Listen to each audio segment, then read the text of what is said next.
Hey folks, and welcome back to another episode of This is HCD. My name is Gerry Scullion, and I'm a human-centered service design practitioner based in the wonderful city of Dublin, Ireland. In this episode, we are joined with Rachel Knight. Rachel Knight is a fantastic freelance design researcher based in Wellington, New Zealand.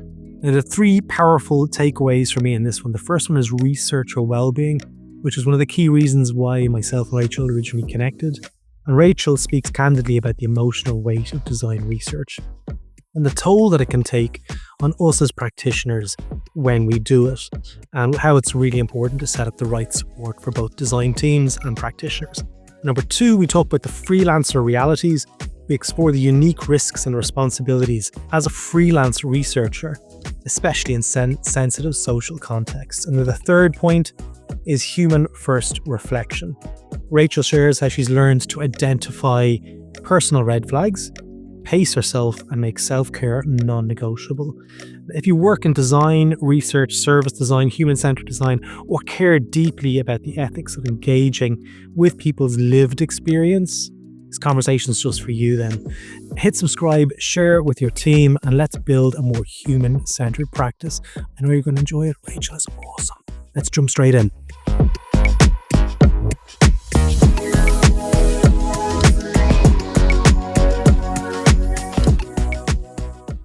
Rachel Knight, delighted to have you on the podcast.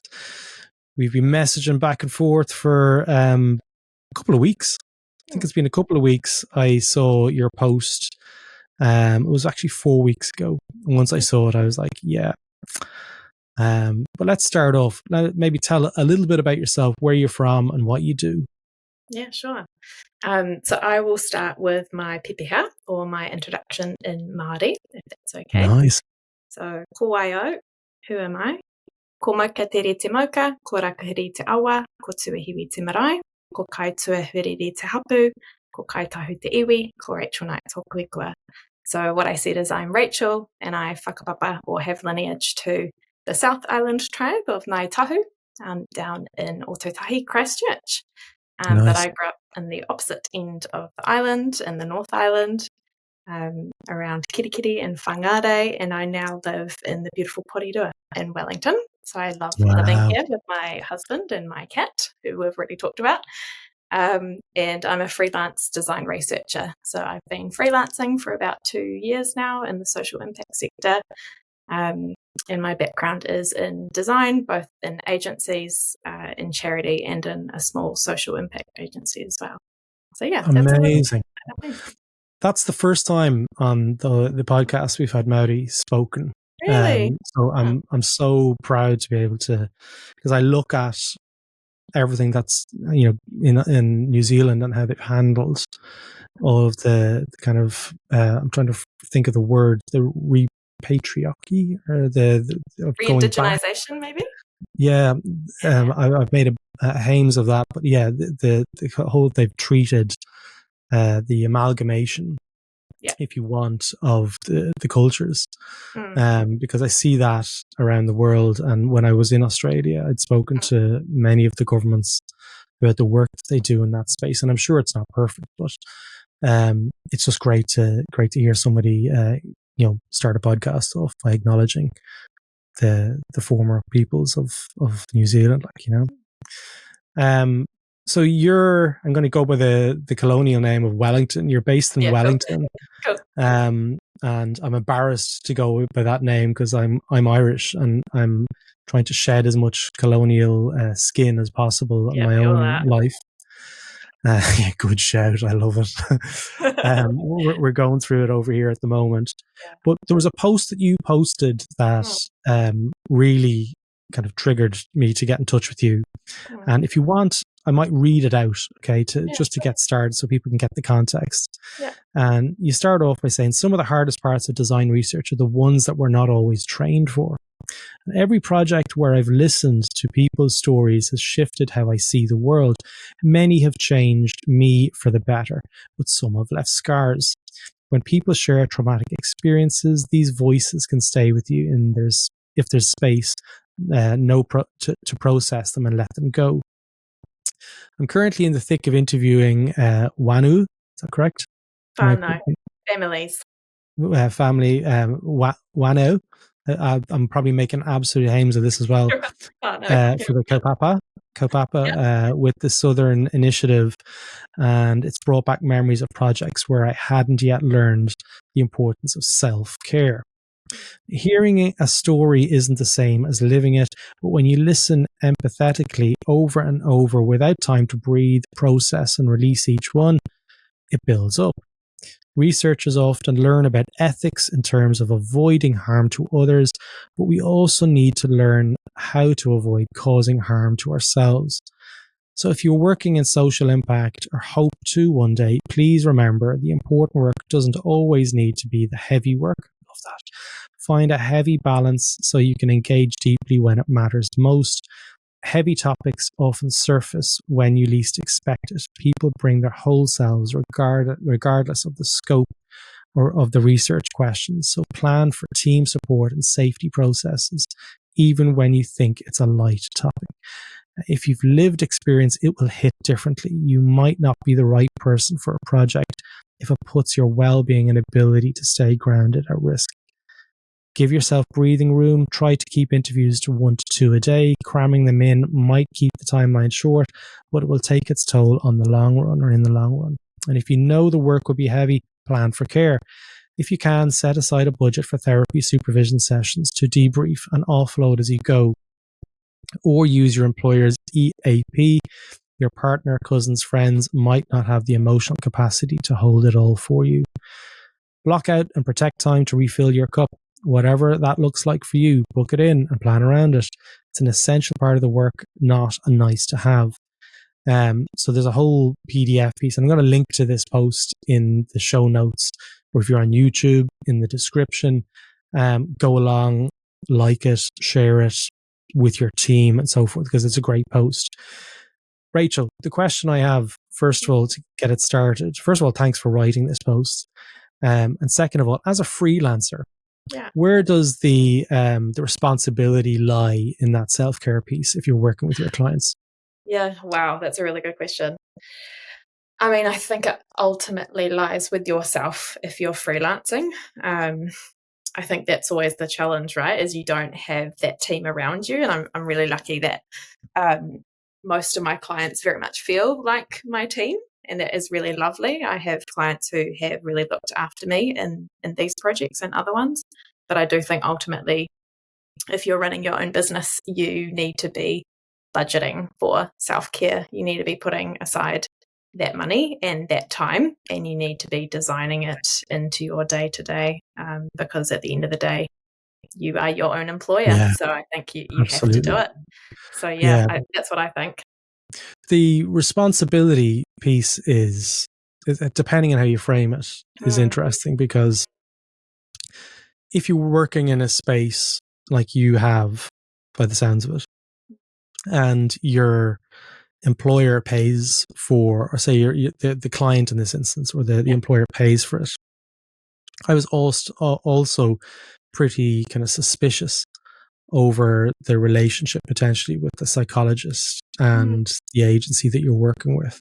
Yeah. And not saying that any duty of care could potentially be broken between the psychologist and the employer, but if the work is contentious, I'd love to get your thoughts on the best approaches for that, because I think I have a lived experience in that space. I didn't trust the people that were paying my bills. Yeah. And if they flagged something, they're like, I want to work in this project. It's my decision. And I didn't want them to say, actually, you know what, we could probably take you off this project. Yeah. Yeah. It's a complex situation. Yeah. And I think, I mean, there's responsibility, but there's also finances, right? Really practically speaking, things like therapy are not cheap, and most people can't afford it. So I think from a really practical perspective, EAP makes sense if that's just what you can afford. Absolutely. And, so for people overseas, what does EAP mean? Sorry, I think it's a like employment assistance program. Okay. Usually it just means therapy that you can access through your employer. But obviously if you're freelancing, that's not a thing. So that conflict of interest thing is really interesting. And I think if you are in a situation where you can afford to get it independently, great. I just don't think that's the reality for most people. I know. Yeah, if you're like, I was lucky, I was able to do it like private healthcare in Australia, but I think it was about $200 an hour for psychology. Yeah. And it was amazing to have it. Like, not only did it help me, but it actually helped the project as well, because they were interested in the topic and they were able to support me. So the person was almost like an extended version of the team for me being the team. So where does this come from in your own perspective? Because you said that there was lots of conversations that echoed, you know, your sort of previous experience. Are you okay to talk about some of this stuff? Yeah, totally. Yeah.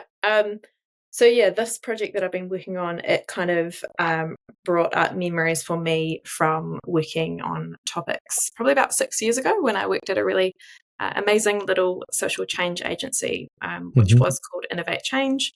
And I went from a kind of corporate design agency straight into the deep end in the social impact sector. And I think my first project was on homelessness in New Zealand, and specifically Auckland. Things like heart disease, mothers' mental health, drug and alcohol addiction. So quite quickly getting into some really, really intense, heavy topics. And while that was amazing, and I had a super supportive, incredible team around me who did put the right safety processes in place, I was very naive, and I didn't know the importance of some of these practices and didn't prioritize them enough. And so I think now when I do this kind of work, I get a little bit of a red flag in my head, and it reminded me to take a moment and to pause and to think about, what did I learn from those previous projects, and therefore what do I need to put in place this time when I do this work. So although I shared it with other people, it was really just a reminder for myself to really think more intentionally about how I was going to protect myself and therefore the other people in this project I was working on. So that's kind of where it came from in those previous projects I worked on. Yeah, absolutely. I think the too often we think this just happens if you're working in the social impact space, but it can work across when you're looking into other people's lives. Yeah. So when you're looking at, you mentioned there being naive when you went into those, and you had the support network around there. Yeah. Can you talk to me about what the mindset was like at that point? Like, obviously there was probably a strong fire and a burning inside that you wanted to do good. Oh yeah. And that's very typical when I coach people who are starting out. Like, I just want to fix everything. Yeah. 100%. So walk me through what your mindset was like at that time. Oh, I was just eager for it. It was my dream job. Anything, like you always said about the word gnarly, the gnarlier the topic, the more interested I was in the gnarlier.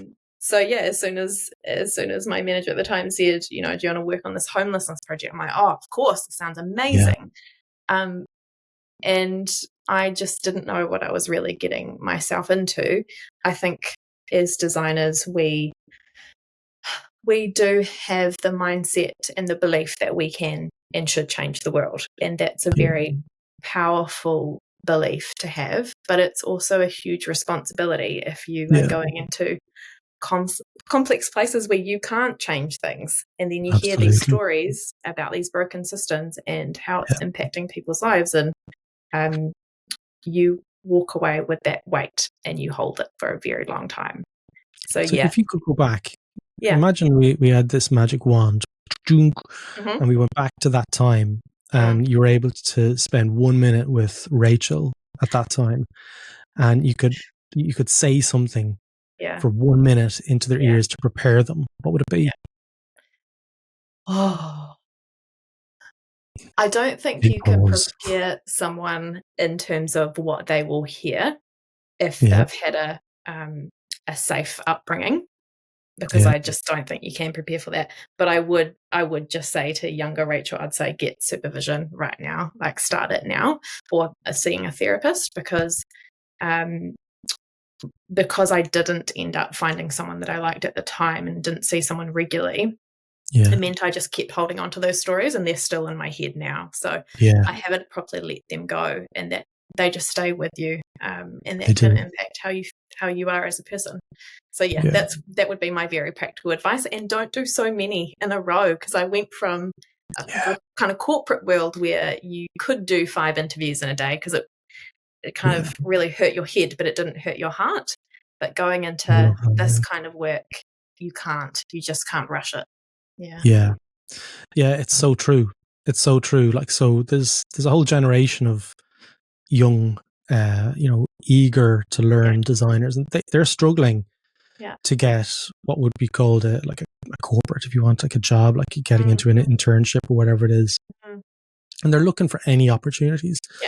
As a result, when they're so desperate to get a break, there's potentially a risk that they're happy to do things where they're unprepared for. So what do we need to do as a craft, as an industry, as a faculty, if you want, to support that next generation of designers? It's as we mentioned, it is expensive to go to therapy.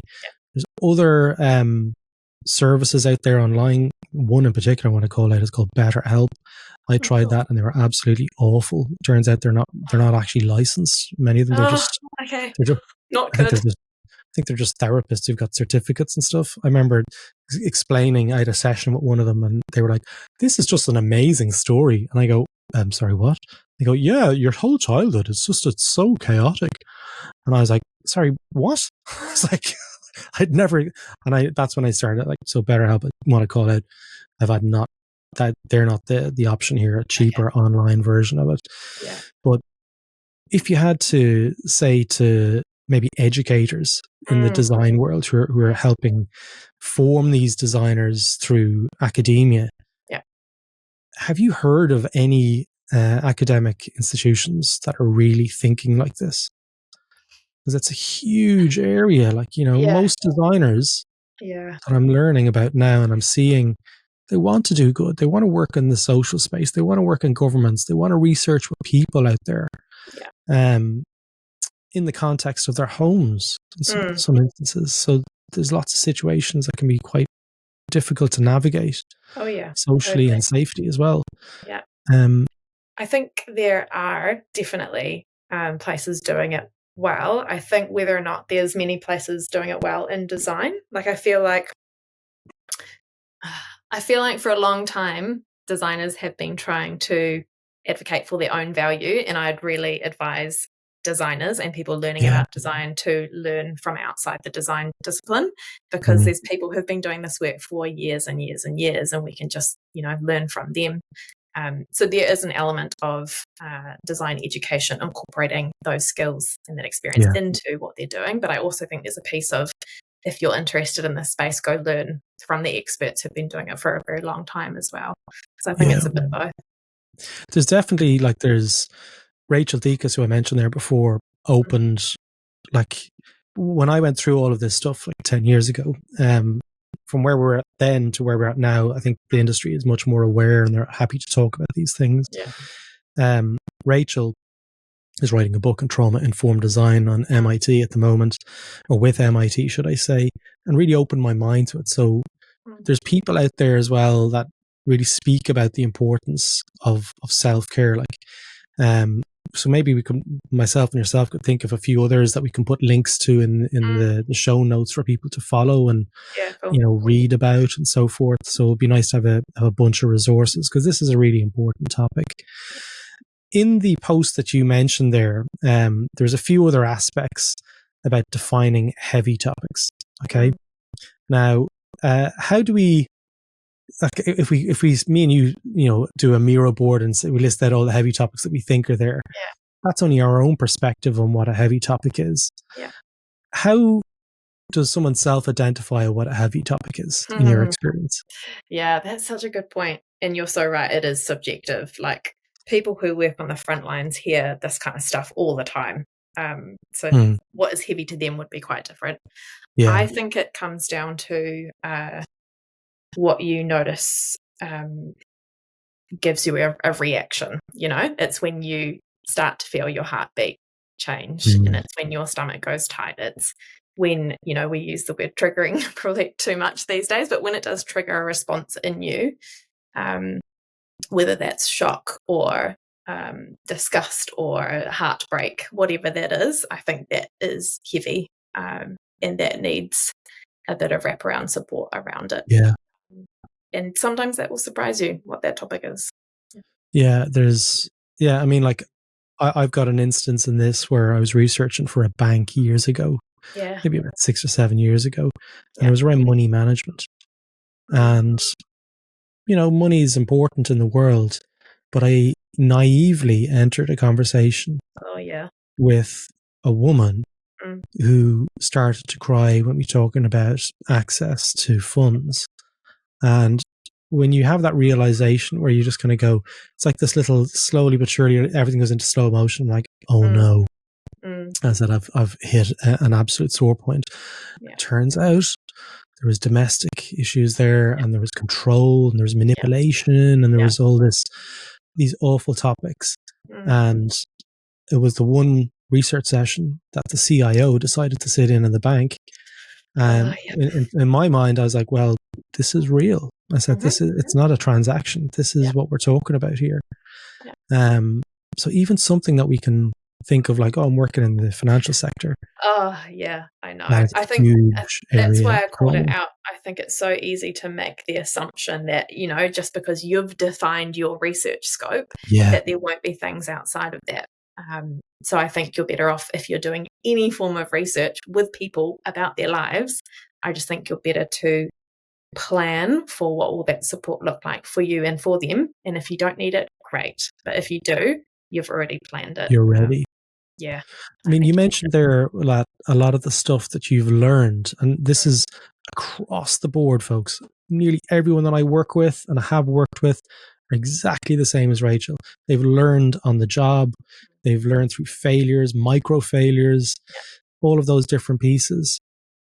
How do you kind of avoid those repeated mistakes when you're finding them? Because when you're researching, it's easy to kind of navigate, but sometimes there's this kind of area where you kind of go, well, actually, there's probably a rich terrain of information, and I'm curious about that. What are the signs that you look for when you're researching to say, well, actually, is it? How would you approach that inner curiosity versus balancing? I might be going into a gray area in terms of in that area, because when you're researching, you're like, actually, I'd love to understand that one a little bit more, like, Yeah, I know. I think this is where a lot of it has really challenged what I was taught about research. So if I think of a recent example where a mother was telling me about her experiences of support services, it was very clear that, and she described this herself, that trust is a challenge for her, and there's very, very good reasons for that. And so immediately for me, I kind of realized I need to be very careful about my curiosity, because she needs to be in control in this interview. I said that up front. She doesn't have to answer any questions, but there is an inherent power dynamic if you are giving a gift or money or anything to acknowledge their time. When there's confidentiality, anything like that where there's power dynamic, I immediately went, no, actually, this could be a short interview, and I might not dive into particular areas because I know that she'll be thinking in the back of her head that there are risks around disclosing any of that information. Okay. So I think so much of it is just, yes, listening to what people are saying, but listening to how they're saying it and how comfortable they sound, and asking yourself, is the most important thing here getting a juicy quote, or is it actually keeping that person and their family safe after this? The extractive. And it's very easy. That's why I think it's so important to select the right researcher. Yeah. If you look at someone who's relatively new to it, how they determine their own self-worth, trying to get this articulated correctly, is through rich quotes and rich reflection points that can really, in their world, transform, and increase the chances of action-based stuff within the project. Too often, like, we may go too far, in my perspective. I mean, I'd love to see, I've never done it. I'd love to do a series of research for a client someday. It's going to go, do you know what? Started asking questions and I just realized it was just not, it just wasn't appropriate to ask some of these questions. Yeah. They go, what? Yeah. They would not be able to, most clients I think would really struggle with that. So, talk to me about where and how you're learning. You mentioned there about learning on the job. You seem like the sort of person who's doing a lot of internal reflection and continuous learning and reading and stuff. Where do you find areas? First of all, how do you find areas within your own skill set that you need to improve on? And second of all, how do you select the right educational practice? Oh, far out. Good questions. Okay, so the first one, how do you find areas that you need to focus on? As a researcher. Yeah, as a researcher, I think the best way for me to figure that out is working with other people, because that's when you see that they have skills or knowledge, expertise that you don't have, and that you have so much you can learn from them. Yeah. So that's my favorite way to figure that out. And that's why I love working with other people like my mate Katarina Davis, who has all this expertise within Te Ao Māori, the Māori world. Working with people like that, it just constantly challenges you. You have to rethink everything you do. So I think that's a really, really wonderful way to figure out where you can stretch yourself or where you can grow. In terms of the formal education stuff, I'm not so good at that. Speaking of self-care, I'm not someone who actually listens much to podcasts or reads books about work, and that came very much from needing to switch off from work. When I started working on these really intense projects, I think I drew a line that I need to read escapism. I need to read fantasy or something like that takes me completely out of my work. So when I want to learn, really for me, it is learning from people. That's what I find works for me best, but other people learn in lots of different ways. Absolutely. I think that works for you and you've identified it. I'm keen to understand more around the reflection pieces though. Like, are there any other, you mentioned there maybe you see a therapist as well, like, to maintain, both mental health and practical capacity when you're working in these areas. Is there any reflective practices that you use in terms of what's happening in the industry? So you can see maybe at the moment there's a huge homelessness problem across the world. So when you're working in those spaces, is there something out there, or is there anything out there that you can point at and say, well, actually there's an area that I need to be able to navigate potentially harmful situations physically? I know I've spoken to researchers. They said I've been in situations where I've had to, get out very quickly. Is that something that's in your consciousness when you're researching a person? How you actually navigate that world? Like physical safety in that situation. Physical safety. How do you approach those topics? Because I've had people at the moment that went out and they were knocking on doors, which was like, first of all, that's a recipe for disaster. And there was a sword. There was a sword on one of the couches. And I'm like, so what happened? And this is how I left very quickly. Because there was a weapon. And I go, perfect. But also door knocking is very, kind of guerrilla style for a start. But that's pretty extreme. Pretty extreme, So how do you, is that something that's ever in your consciousness that people can, because it seems that whenever we're researching that it could be in a room, or it could be in a work setting, that you could trigger these areas and something could happen. So I've definitely been in situations in the past where we have been interviewing in homes. There were a whole lot of processes around that, though, in terms of being introduced by a trusted person, often a social worker, and making sure we were going in as peers. So never being on your own, having someone call you before and after the interview. So there were a whole lot of kind of safety processes around that. But I think these days, so much of my work is online, and because I'm freelancing now, if a client asks me about doing a project like this, I can not only say, well, I'd need all of these things in place to make sure that I'm safe. I can also have the conversation around, is that the best approach? Does that person want me to come into their home, or would they actually prefer we have a phone conversation, because then it's a lot more confidential. They can stop at any point. They don't have a complete stranger coming in. So I think there's a lot bigger kind of spectrum around the approaches, what's best for both people. So that's usually the conversation I start with, I think. As a freelancer, and you're being brought into projects, is there ever a case where they're expecting you to go out on your own to do the research? Into homes? No, just generally go out and do the research on your own. Yeah, I mean, so I've been doing these interviews with families on my own, but they've been phone calls mostly, and a few video calls. So from a physical safety point of view, that is a lot simpler to deal with. Yeah, 100%. I've not been asked to go into homes or to go out into the community to do research on my own yet. I'll kind of cross that bridge if I get to it. But that, there's a whole lot of things you need to put around that to make sure both parties are safe in that.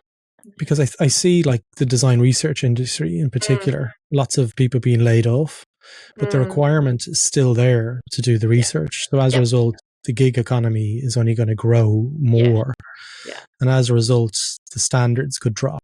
That's my concern, that if more and more people do design research in a freelance capacity, the client, the employer, whatever you want to call them, they could really shed that responsibility in saying it's on your own. And as a result, you're at the discretion. There is a power dynamic. They're paying you. Yeah, sure. You need to do the job. I think we need to stand firm on some of those things. Like if you're being asked to go out, you need to be shadowed by another person at least. I'm white, I'm a man, I'm 6'2", I'm not, easily kind of taken hold of. I think in those situations, balancing the situation with risk is more often than not considered enough in those situations. Have you are you okay to talk more around some of the other elements that are in that carousel, like sure. around breathing room? Because there was a piece that I remember talking about limiting your research to 2 sessions a day. And I personally, I'd come from banking and finance and startups, and I was like, let's do 6 a day. Efficiency. Yes. As a flex. Yeah. Where did that realization come from you, that 2 is probably enough? That one has a bit of a story behind it. So I think I might have mentioned I came from, a more kind of corporate or design agency world. So that was where we'd go on road trips and, do 5 interviews a day and you'd be exhausted, but it was all kind of head exhaustion. I then kind of tried to apply that same logic in the social impact sector. And that was when I was working on the homelessness project with Auckland Council. And there is one story in particular, and I won't go into it in too much detail, but just to demonstrate the point. So a mother had come into our studio to share her life experiences with me.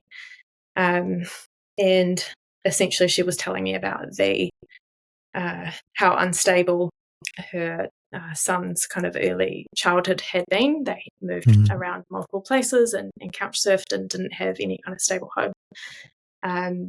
And she told me how when he got older, he essentially passed away from a drug overdose, and she blamed herself for that.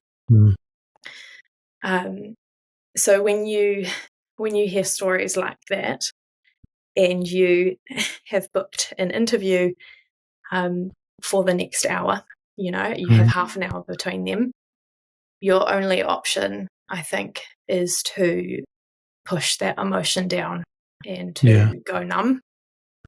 just to cope with going from hearing that story and being human in that moment with that person, and then going straight into another conversation with someone about their experiences.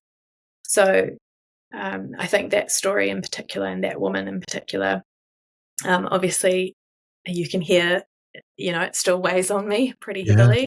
I can still remember her story in detail, and that's a real reminder for me that you can't cram these things in. You have to create space, because if you don't process them and let them go as you go, they will stay with you, and it's not a good thing if they stay with you. So that one in particular.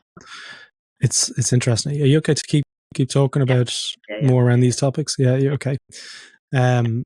Someone said to me years ago, and I want to get your thoughts on it. Like, I'm a highly sensitive person, a HSP. Okay, so I take things and I wear them in terms of what people say to me, and I carry them with me, even though like I might play off and that. Oh yeah, that doesn't bother me. It does bother me, like, when someone says those things. Someone said to me years ago, maybe HSPs aren't the right people to do research. And I'm like, well, what's the alternative? You get sociopaths? And they're like, well, what do you mean? I go, so people who don't really empathize and don't really carry those pieces across. Do you think there's a certain type of person that gravitates to research? And is that a valid point that someone made to me years ago about, like, maybe you shouldn't do research? And I was like, and I'm like, it still lingers, that question. And it was in Australia, and I'm like, I actually, it triggered something really, visceral. I was just like, what do you just say that I shouldn't do research? Like, I was like, how dare you? I was like, how dare you? But it really got me thinking, like, is there something in that? I have what's your take on it? I have thoughts on that. So there was two parts. So the first one was, do you think a particular type of person is drawn to research? I think absolutely. You have to be interested in humans. Yeah, absolutely. If you're not curious about humans and their experiences, you will not enjoy research, because that is your job. It is to be a professional learner about people and their lives. So yes, I think it makes sense if you're drawn to it. Whether or not you're the right person to do the job, if you have, a high level of empathy. See, I think there's a couple of bits there, because if you don't get any great quotes, if they say at the end of that conversation, I'm sorry, I don't want you to use that interview, that it's irrelevant. They need to be able to walk out of the room feeling like they were heard and they were safe. I think that's your number one. So 100%. You don't want people to be doing this work who aren't making those people feel heard and okay in the moment. I think that's the most important thing. Whether or not highly sensitive people can look after themselves well, that's a different question, I think. Absolutely. Yeah, you need to be able to look after yourself and cope. And I think the point where you can't, either in a project or in your career, that's when, stepping away might be the right thing for you. But I don't think it's you can categorize people. Yeah, no, I don't think it's that. It's about, is it still working for the person you're interviewing and for yourself? I think at that point, when someone said that to me, that it was a case that I was starting probably to unravel on that project. I was like saying, there was lots of stuff going on. My first child was on its way, and I was working in a space where very young children were being abused, and there was definitely days where I'm like, I just can't function. Like, this is just too much for me. My brain. So maybe there's something in it, maybe there's not, but I think it's contextual to the person and the topic as well, if you're able to do it. One of the pieces that you mentioned, and I just want to go back to it a little bit more, is this whole kind of mirroring scenario of our own past, our own childhoods, and our own kind of adolescence and stuff. When you're researching in those spaces, sometimes it can become quite triggering. And you might know what that past trauma is without professional assistance. So you might kind of go, yeah, okay, I've got some lived experience in that. And lived experience is kind of, it's powerful. Yeah. But at certain times that power shifts into a damaging power. Oh yeah. So like, how do we ensure that we're selecting the right person with lived experience and that they're being supported in the correct way? So we're not just hiring for that lived experience and then they're reliving that trauma. Yeah. I think What so are your much of thoughts on it that? is. I think so much of it is. I think it's the consent and the boundaries around that lived experience, right? It's like, yes, I have that lived experience, but you have to consent to using that or leaning into that in your work. And I think that's an ongoing thing. You might say, yes, one day I can cope with that and that's okay. And then the next day you might say, actually, I can't today. I need to be able to step away because this is impacting me too much. But I do think there's sometimes seems to be a bit of an assumption that if you have lived experience, you're the best person to be leading that work or doing those interviews. And I think sometimes it can be the opposite because you can't step away from it. You have a really strong bias from your own experience. It brings up really hard things. It brings up a reaction. And you can't stay grounded or you can't treat that other person as the expert. So I don't think it's black and white. Again, I think it comes down to the person and the project and the moment and the context. Yeah. Can I talk to you a little bit more around refilling the cup? Yeah. The refilling the cup, because that's a nice one. Yeah, no, I think it's potentially a lighter part of the conversation. So, how do you identify with your cup being full or empty? Like, what are the physical and mental identifiers that you look for? Really practically speaking, I just know it's if I've spent time outside. Like it can be that straightforward for me. So, for example, getting out on my bike or getting into the garden are like the non-negotiables. I have to do it because I notice the difference in my mood and my patience is completely different if you're not kind of getting that adrenaline out of your system. So those are super, super important for me, and I do that every day and then prioritize it more so if I'm doing these kinds of projects. So yeah, you can look for how you're feeling as a person, but you can also just go, I need to do these things and I will just do them and commit to them. Yeah. And you're in Wellington as well. So like it's an awful place to be out and about. Like, it's just, the air is only joking. It's one of the most special places on earth. It's beautiful. So you're absolutely spoiled for that. Yeah. But in terms of the cup needing to be refilled, is there instances where, because I actually speaking to a few people at the moment I'm probably in that camp as well, where I'm getting close to burnout. How do you, has that something has happened to you? I'd love to know, like, and what have you done to try and, refill the cup and take care? Like, is there any systems that you have in place to make sure that you're preempting the burnout, you're preempting that you're close to those mental health red flags, if you want, when you're researching? Because we become much more effective, I believe, as human beings when your cup is there, like, Yeah, totally. I don't know about formal systems. I mean, I have a human being, my husband, who is extremely helpful at measuring kind of how I'm doing and how full my cup is or isn't. Yeah, there you go. So I think he is probably my human system for checking in on how I'm going and whether or not I need to do some things to refill that cup. He's a big part of that, for sure. Yeah. But there was something years ago, like, I think that the other people in your life is a really solid answer to that.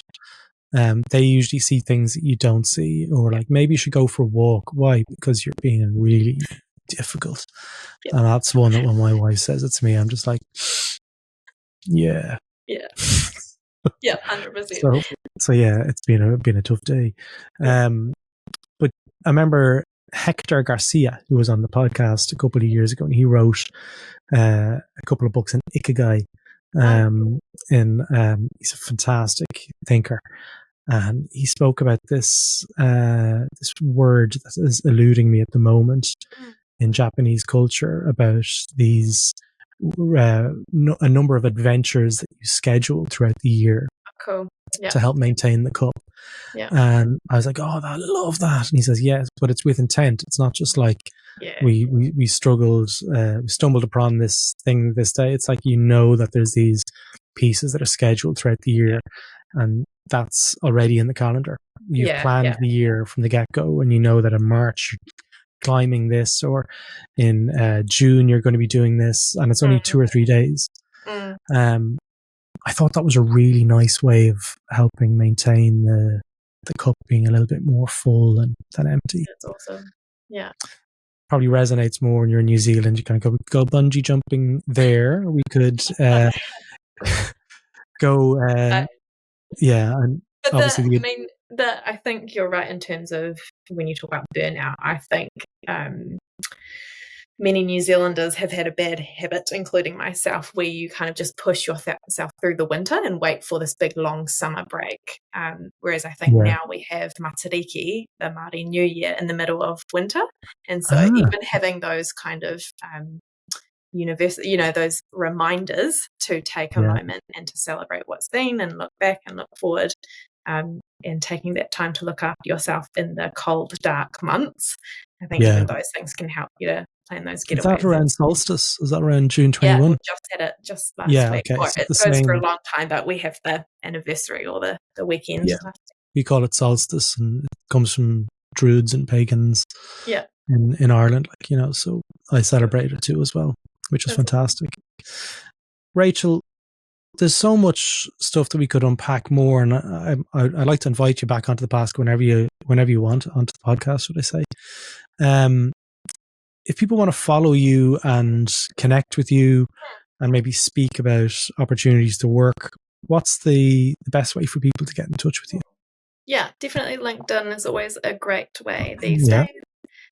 Or just find my email on LinkedIn. I always love to chat with good people doing good work. So maybe we could put your email in the show notes. Would that be? Yeah, that'd be awesome. I think we can do that as well. It's fantastic to speak with someone, one who's freelance. I love the fact that you're freelance, and that gives us a certain amount of autonomy to select the projects. Yeah. What kind of projects float your boat? Anything in the social impact or environmental space. I know that's very broad. Nice and broad. Nice and broad. No, what I've kind of learnt over the years, so I have a couple of friends who have founded charities. The kinds of people who have a vision, have this one thing that they're passionate about, and they just do it, and that is brilliant. I've learnt that I don't have that one thing, that one topic, but what I love is working with people who are already doing the hard work and just making it a little bit easier for them. So just giving their work a bit more clarity or a little bit of a boost. I don't have the resilience to do the front of house kind of frontline work. I've learnt that. But I really, really love just supporting those people who are doing the hard mahi, the hard work, and making it easier. Nice. Rachel, listen, look, I wrap up every podcast that I do by thanking people for their time, their energy, and their vulnerability, because we're speaking about topics here that they matter. So thank you for giving me your time and your evening as well, because I know I'm cutting into your very, very important New Zealand TV time. We don't have a TV. You don't have a TV? I don't have a TV. But I know I'm cutting into your evening. So I really appreciate you giving me that opportunity to spend some time with you. Thanks so much. I'll put a link to everything that you're doing, put a link to that post as well, so you can look at it and download the PDF. And I'd encourage you as the listeners to connect with Rachel, but also to share that PDF and share that post out to the people in your team to start having conversations around these things. This is what we're all about here, and this is HCD. So if you've got any questions, point you towards Rachel. Thanks so much for your time. Thanks so much, Gerry. It was lovely to chat.